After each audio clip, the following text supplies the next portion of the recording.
Royal Caribbean has had a major project baking in the oven that is guaranteed to change the way we cruise forever, at least in the United States and the Caribbean, for now anyway. If you happen to not be familiar with Royal Caribbean Cruise Line for whatever reason, then you should know that for the past 50 years or so, they have been absolute innovators and game changers within the cruise ship industry. From something as little as a Ben and Jerry's ice cream suite where you can have all the ice cream that you want, a Barbie suite, an ice skating rink on board, an aqua diving show, to having the largest cruise ships on Earth by a landslide. With the launch of Royal Caribbean's new Icon class, the ship has literally become the destination as opposed to the ports of calls or islands that you may visit. We also, more importantly, have the private island Perfect Day at Coco Cay. Now, it's important to note that Royal Caribbean wasn't technically the innovator of these private islands, this trend that we see now. It was actually NCL that started all of this. Nevertheless, without a doubt, Royal Caribbean's private island Perfect Day at Coco Cay is the most successful and expensive island ever built that is available to the public. Just to give you a quick history lesson leading up to why we are all here, Perfect Day at Coco Cay wasn't always what it is. Up until the late 80s, Perfect Day at Coco Cay was initially named Little Stirrup Cay. That was until 1988 when Royal Caribbean, at the same time with them acquiring Admiral Cruises, they signed a leasing agreement with the island Little Stirrup Cay, which they then named from that point forward Coco Cay. The island was then so successful in 2019 they would invest their $250 million into it. It would then be known as Perfect Day at Coco Cay, with things to mention like the tallest water slide in North America, Devil's Peak. I've been on it a couple times, absolutely amazing but terrifying. An adults only area, Hideaway Beach, beautiful views and beaches and plenty of places to hang out, cabanas, you name it. Now, since it's been so successful, Royal Caribbean has decided to add a new addition. They call this entire project the Perfect Day Collection. And while this is good for Royal Caribbean, while it's good technically for the entire cruise ship industry,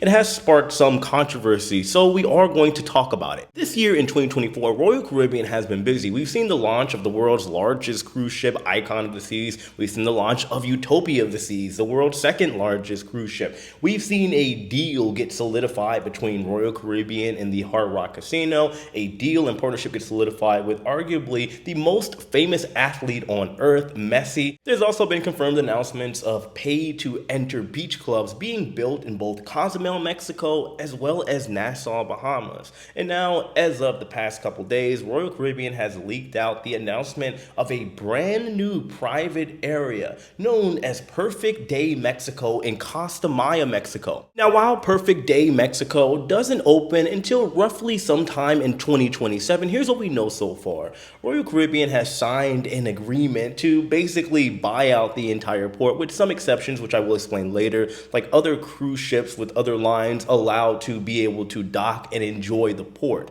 However, they have bought roughly 220 acres of Costa Maya, which is about double the size of Perfect Day at Coco Cay, the private island over in the Bahamas, which means they could potentially entertain and accommodate more passengers than their private island over in the Bahamas, Perfect Day at Coco Cay. However, as far as development, they are only going to be developing roughly 100 acres into the new Perfect Day Mexico, leaving the rest for, of course, the environment and then preserving that potential area. They have also purchased the Mayan water park. If you've been to Costa Maya, then you know there is that little tourist area, the tourist trap, if you will, where you have the pool and you can hang out and drink and go swim with dolphins and all that jazz. Well, behind it, there's a water park. It's actually really nice. Been there a couple times, but they bought that as well. I'm assuming they're going to then turn around and develop that water park to be bigger, and they're going to have more or less a similar water park that they have at Perfect Day at Coco Cay, just maybe double or even triple the size. It's also important to note that the docking area at Perfect Day can accommodate only 2 ships at a time. So let's say if you have Utopia of the Seas and Icon of the Seas there,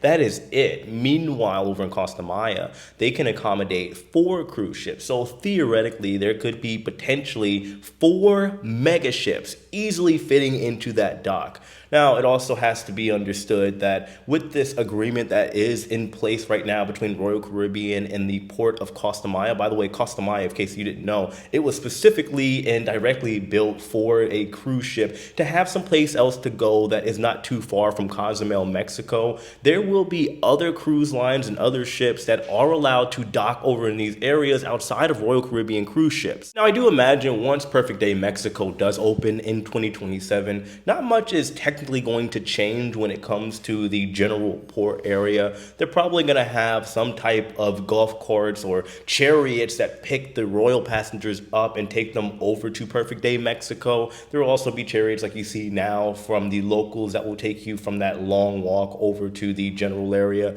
And then the passengers that are not royal passengers can look out in shock and awe and curiosity, because since they are not sailing with Royal Caribbean, they do not get access to Perfect Day Mexico, no matter how much money they pay, which from a business perspective is not a bad idea, considering people will now wonder what that's like and potentially book their next cruise at Royal Caribbean to see what they're missing out on. So now that the general information is out of the way, here is the controversy, the conundrum, if you will, that everybody is talking about when it comes to this specific topic. For all of you out there that are seasoned cruisers and have been going on these types of vacations for possibly decades, you don't really like what's going on. One, with this mega ship game that's going on. Two, now with the brand new Icon class cruise ships, these ships being so massive that they literally are the destination. You could literally just go out to sea for a week, not stop anywhere, and still potentially enjoy your vacation, which is not necessarily a bad thing. But the idea of a cruise for a lot of people is that they want to travel and see multiple destinations within a week's time.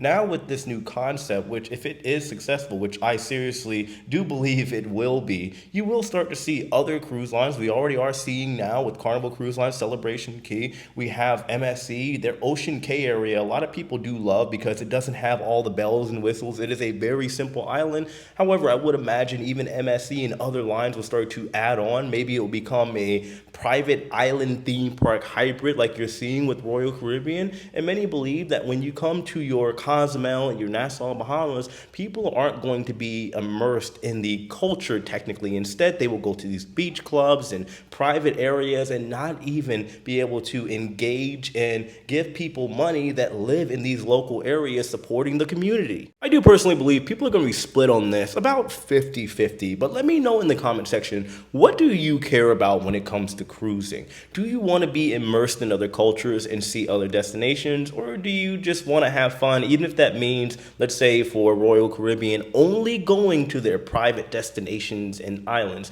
Me personally, I do like a little mix of both. If I'm going to, let's say, Perfect Day at Coco Cay, I don't mind going to Hideaway Beach with all the other adults if I'm planning on just doing a lot of drinking and hanging out. But if I go someplace like Cozumel, Mexico, typically I'll go do some scuba diving, or I'll go get a Jeep with no doors and drive around the entire island. I don't do the Paradise Beach thing. I usually go to either the reggae bar that is over there, or I'll go to Coconuts. I'll just explore the island and enjoy myself. But there are a group of people out there, percentage of them in fact, that enjoy just hanging out at a beach club and drinking, and to them, that is their immersion of the island. But let me know your thoughts in the comment section below. The two biggest problems that I'm hearing with this are, one, that this trend will spread. We see the mega ship game spread, and now potentially with this whole idea of private islands and private destinations, once again, if they are successful financially, of course, the cruise lines will follow the innovators that make it happen.